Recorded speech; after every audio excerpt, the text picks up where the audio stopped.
Assalamualaikum warahmatullahi wabarakatuh. Kembali lagi di channel kami. Semoga kalian semua dalam keadaan sehat walafiat. Amin ya rabbal alamin. Sudah sebulan lebih konflik Hamas dan tentara Zionis belum menemui titik terang resolusi gencatan senjata PBB yang diharapkan dapat mendamaikan dua pihak yang sedang berkonflik. Ternyata tak bisa juga diharapkan. Alhasil beberapa negara dunia melakukan caranya sendiri agar Israel menghentikan serangannya melalui dari pemboikot produk Israel atau produk yang membantu Israel menarik duta besarnya, sehingga memutuskan hubungan dengan negara yang diakui PBB pada tahun 1949. Berikut beberapa negara yang ternyata sudah memutuskan hubungannya dengan Israel. Tetap nonton terus video ini hingga akhir. Pertama, ada negara Afrika Selatan. Keputusan Afrika Selatan memutuskan hubungan dengan Israel diumumkan pada Senin 6 November 2023. Dalam keputusan tersebut, Afrika Selatan menyebutkan akan menarik semua diplomatnya dari Israel sebagai bentuk protes atas situasi yang terjadi di Gaza melalui Menteri Kepresidenannya, yaitu Kombu Zosafeni. Pemerintah Afrika Selatan juga menyampaikan kekecewaan karena adanya penolakan Israel untuk menghormati hukum internasional dan resolusi gencatan senjata PBB. Menurutnya, seperti dikutip dari Al-Arabiya, kami sangat prihatin dengan berlanjutnya pembunuhan terhadap anak-anak dan warga sipil yang tak berdosa di wilayah Palestina.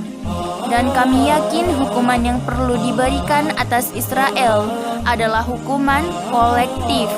Maka dari itu kami merasa penting untuk menunjukkan bahwa Afrika Selatan tak akan berhenti menyeru agar peperangan dihentikan. Keberpihakan Afrika Selatan pada Palestina memang tak boleh diragukan. Dilansir dari laman Medle Eas, monitor pemutusan hubungan dengan Israel baru-baru ini merupakan hal yang sudah direncanakan pemerintah Afrika Selatan sejak Februari 2018 lalu.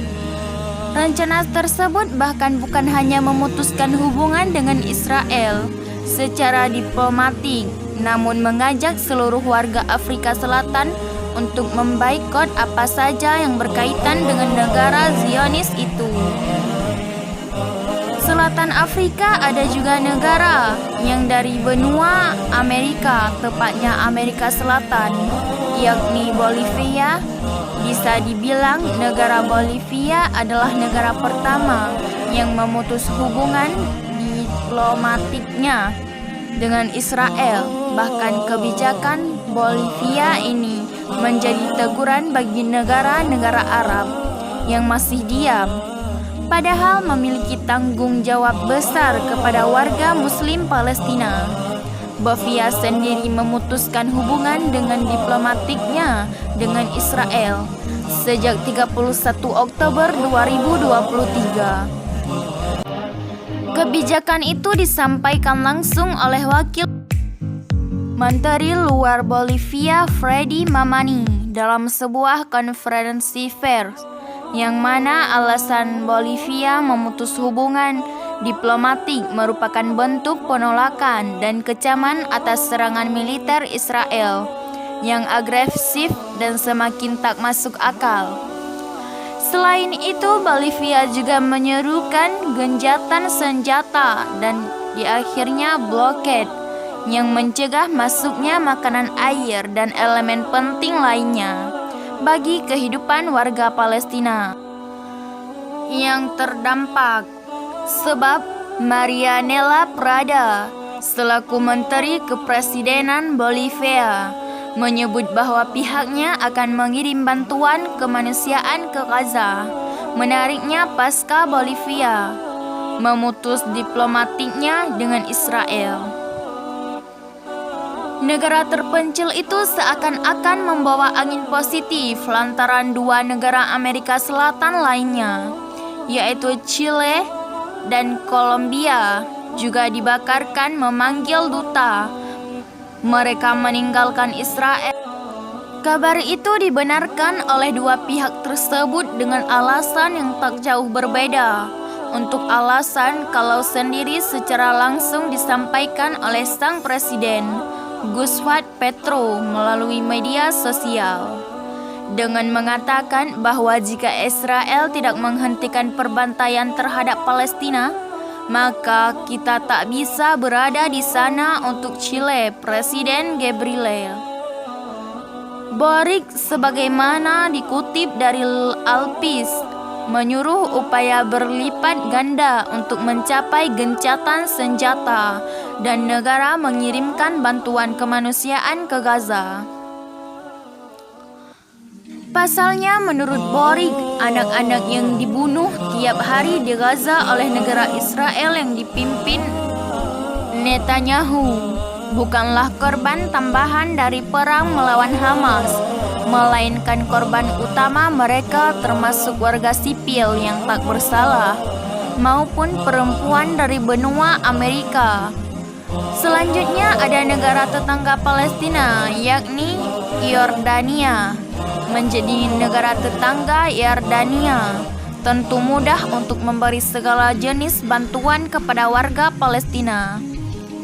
Buktinya, Republika melaporkan bahwa setelah Gaza terus dibombardir menggunakan berbagai macam senjata, Raja Yordania Abdullah telah mengarahkan pengiriman bantuan kemanusiaan dan medis yang mendesak melalui penyeberangan Arafah, Mesir.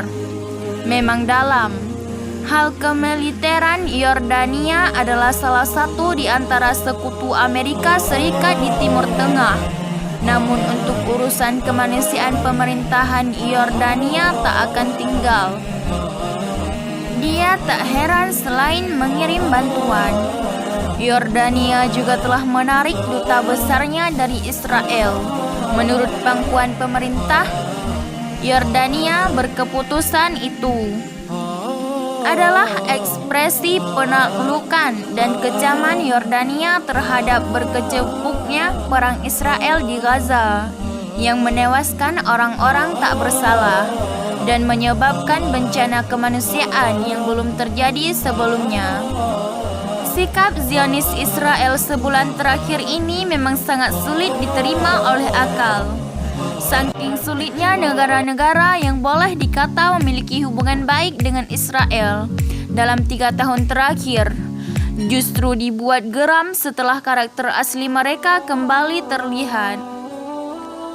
Contohnya pada tahun 2020 lalu, Bahrain adalah salah satu negara Arab yang dicap sebagai pengkhianat parah menyetujui Abraham Accord atau perjanjian yang mendominasi hubungan dengan Israel.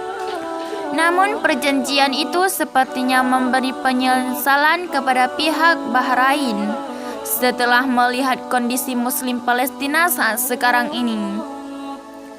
Terbukti di tengah serangan Israel yang semakin tak manusiawi, Al Jazeera melaporkan bahwa pada Kamis 2 November 2023, pemerintah Bahrain mengkonfirmasi jika duta besarnya akan kembali dan duta besar Israel di Bahrain telah pergi. Beberapa waktu yang lalu, tak hanya itu, Badan Konsultasi Parlemen juga mengatakan sehari sebelum pemanggilan duta besar hubungan ekonomi dengan Israel juga telah terputus. Akan tetapi pihak Israel membantah dengan mengatakan bahwa hubungan ekonomi dengan Bahrain masih stabil. Benar atau tidaknya kabar jika Bahrain memutuskan hubungan ekonomi dengan Gaza? Yang jelas, menormalisasi hubungan dengan Israel di saat Palestina masih ditindas adalah keputusan yang tak bisa diterima. Memang dalam ajaran Islam, seorang muslim diperintahkan untuk berbuat baik kepada sesama manusia. Namun, bagaimana mungkin berbuat baik kepada Zionis yang masih membunuh dan menjajah bumi Palestina? Apalagi menormalisasi hubungan dengan Israel hanya menguntungkan bagi Israel, karena mereka akan lebih leluasa terhadap kawasan-kawasan Timur Tengah.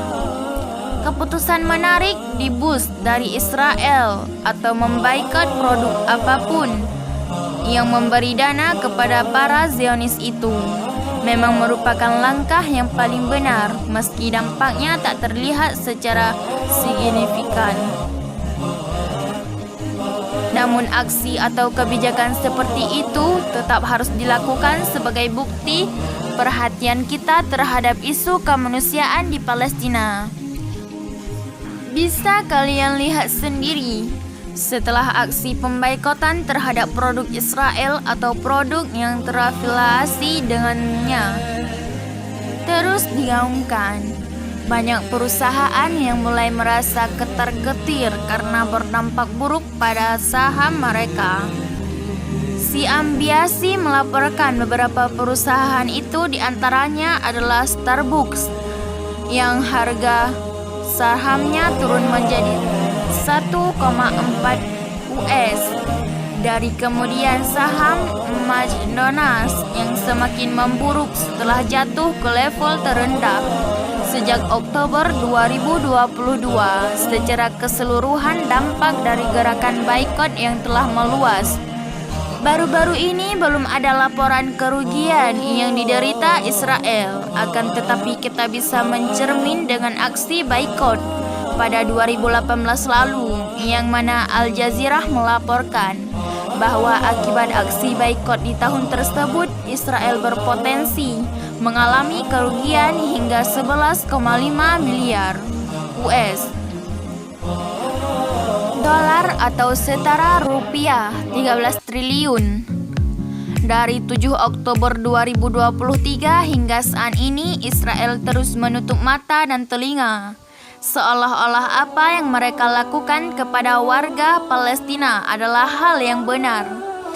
Mereka peduli terhadap isu kemanusiaan yang dialami oleh kelompoknya, namun buta terhadap isu kemanusiaan di Palestina. Mereka menolak gencatan senjata dan lebih memilih membunuh ribuan manusia yang korbannya kebanyakan anak-anak tak berdosa. Lantas apa bentuk kepedulian kalian terhadap saudara muslim kita di Palestina? Semoga Allah selalu menghidupkan hati nurani kita. Amin. Wallahu a'lam bishawab. Assalamualaikum warahmatullahi wabarakatuh.